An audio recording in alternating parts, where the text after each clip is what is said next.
This is a Willets Point Shea Stadium bound 7 express train. The next and last stop is Willets Point, Shea Stadium.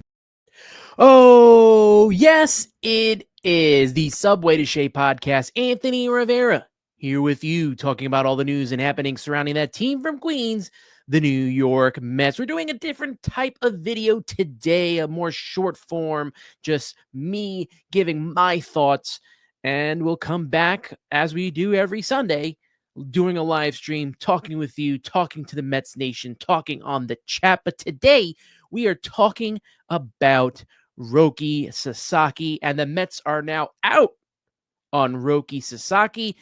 It came down earlier today through the media that he will not be joining the New York Mets. From Andy Martino to Will Salmon, you have John Heyman on the bottom there where my banner is pretty much blocking him. But there you go. You got Joel Sherman as well as Jeff Passan on the call. Look, the Mets had the opportunity to be one of those teams to sign Roki Sasaki, and I thought that they were in on this, right? Considering how well they developed Kodai Senga and how he transitioned to being a part of the Mets, to being a part of Major League Baseball. I thought Jeremy Hefner did a great job, and I don't give Jeremy Hefner that much credit all the time, but I have to give him credit on the way he transitioned Kodai Senga to Major League Baseball. But as you see, Andy Martino, Will Salmon, Heyman, as well as Joe Sherman coming down, finally saying that the Mets are out on Roki Sasaki. Jeff Passan, as you see on the tweet here, saying that the teams that are left are the Los Angeles Dodgers, the San Diego Padres, and the Toronto Blue Jays. Now, in the most perfect world, you would rather see him go to the American League and go to the Toronto Blue Jays. But as I've said all along, I have thought from beginning to end, if he was not coming to the Mets, he would be going to the San Diego Padres. He is good friends with Yu Darvish, and I think that's the fit for him out on the West Coast. I can't see him going to the Los Angeles Dodgers just for not wanting him to go there. I don't need to see another international import go to the Los Angeles Dodgers and become a star. Because then at some point, there needs to be a way to figure out how to distribute these players. And he doesn't even have to come to the Mets. It's less about the Mets. It's just everyone going to the Los Angeles Dodgers, which has become an issue. Not leaving other teams the opportunity to get these players. And it's pretty much a balance when it comes to the international pool on January 15th. So any team can be in on this. And there's been a deep dive from Roki Sasaki into all the teams that were inquiring about him and all the teams that he gave interviews to. But the Mets are now out on Roki Sasaki.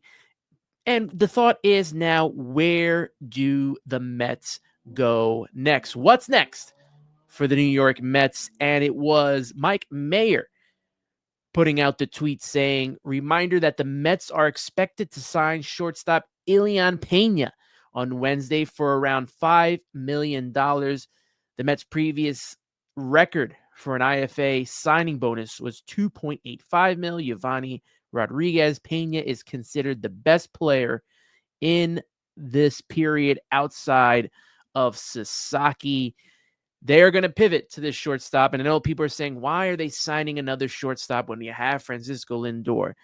Shortstops are one of the most athletic players in all of baseball. So why not? You want the best of the best. And if you get the best of the best, that doesn't mean Elian Pena is going to be with this team forever. You know my stance on prospects. If you can trade them to get something secured in the major leagues, you go do it. So maybe he does not end up being a New York Met for his entire career. Maybe he doesn't. Maybe he does, but he plays a different position. Look at Jet Williams playing in the outfield. Look at Luis Angel Acuna playing second base. It's possible for these guys to move. But when you have a potential 5-tool player, you have to go for it. He's number 3 in international prospects on MLB.com, right behind Roki Sasaki and Josuar de Jesus Gonzalez. And if he is getting $5 million of their bonus pool money compared to the other highest deal that they gave out, this kid has to be special. He has to be, as they say, that 5-tool type player. And we'll see. We'll see what happens. So it's not the end of the world that the Mets didn't get Roki Sasaki. He kind of would have been a nice little icing on the cake in the offseason. Him coming to the Mets definitely did not make them favorites in the National League, right? He would have helped out the rotation. He would have helped out the pitching. And I'm going to throw the rotation at the bottom of the screen for you guys all to check out. And actually, I'm going to throw out the whole entire pitching staff that the Mets have at the bottom. You're going to see Sean Manaea, Kodai Senga, David Peterson, Frankie Montas, Griffin Canning, Clay Holmes, as the Mets try to go with that 6-man rotation. And maybe one of these guys towards the back end of the rotation, I'm saying Griffin Canning and probably Clay Holmes, maybe one of them becomes a long guy. You still have Paul Blackburn, who's going to be coming back from injury. So maybe one of them becomes the swing man, long man type, Trevor Williams type guy. You got Edwin Diaz in the bullpen, Jose Budo, Daniel Nunez, Reed Garrett, Sean Reed Foley, Danny Young, who's the only left-handed pitcher, and we know who I want the Mets to sign, and that is Tanner Scott.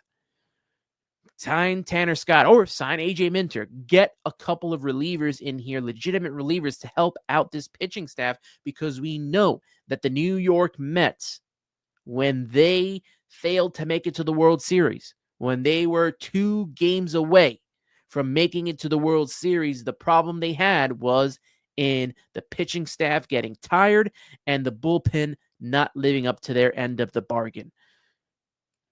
So what do the Mets can do outside of this? Because we all know David Stearns only likes signing short-term deals.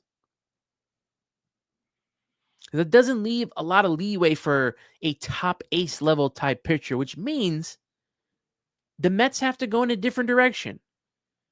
There's only one free agent who is, at this moment in time, willing to take on a short-term deal. And we talked about it on the podcast on Sunday that Jack Flaherty has been interested in taking a short-term deal. Is that the guy the Mets should be looking at? I mean, I would inquire, just like they're inquiring about Tanner Scott. He may eventually be too pricey, but if you give Jack Flaherty a short-term deal, if you give him an opt-out after the first year to have him prove himself, maybe he has one of his best seasons like he did last season, opts out, goes back into free agency. You could put the qualifying offer on him and go from there. The Mets have the opportunity to invest in the trade market. You got Luis Castillo out there, Dylan Cease, Jordan Montgomery in Arizona. There are other options to do things here to get a more legitimate pitcher at this moment in time, because we know that Roki Sasaki has all the potential in the world to be an ace-type pitcher. But we don't know if that's going to happen, right? So you go after a guy like Luis Castillo. You get a guy in Jordan Montgomery who's been to the World Series, been in the playoffs, pitched in New York and with the Yankees. And at the end of the day, what the Mets really need to do is continue to develop their own pitchers, continue to develop their own starters. You got Brandon Sproat waiting in the wings, Blade Tidwell. Those 2 guys are probably the closest to being major league ready. And then you have a guy in Jonah Tong who's climbing the ranks. So the Mets have still a lot of work to do. Even if they would have gotten Roki Sasaki, there's still a lot of work that needed to be done. But now that the Mets are not in on Roki Sasaki, do they pivot and still invest in the starting staff? Or do they go with this pitching at the bottom that I told you about? Is that going to be the team moving forward? We will definitely see what the Mets do. I'm pretty sure the next thing on the Mets docket is getting a deal done with the Polar Bear, Pete Alonso. But that wraps it up here for Anthony Rivera of the Subway to Shea podcast. Always remember to follow Subway to Shea on X, Instagram, and TikTok at Subway to Shea. You can follow me on X at Ant Rivera 86. Subscribe on YouTube. Make sure you like this video. Make sure you're subscribing. Help me get to that mark of 850 subscribers as we're on the march for that. And if you like to listen to the Subway to Shea podcast, you can do that on Apple Podcasts and Spotify. Turn on those notifications to always receive this podcast. But that wraps it up here for Anthony Rivera. You've been listening to the Subway to Shea podcast. And always remember, let's go Mets.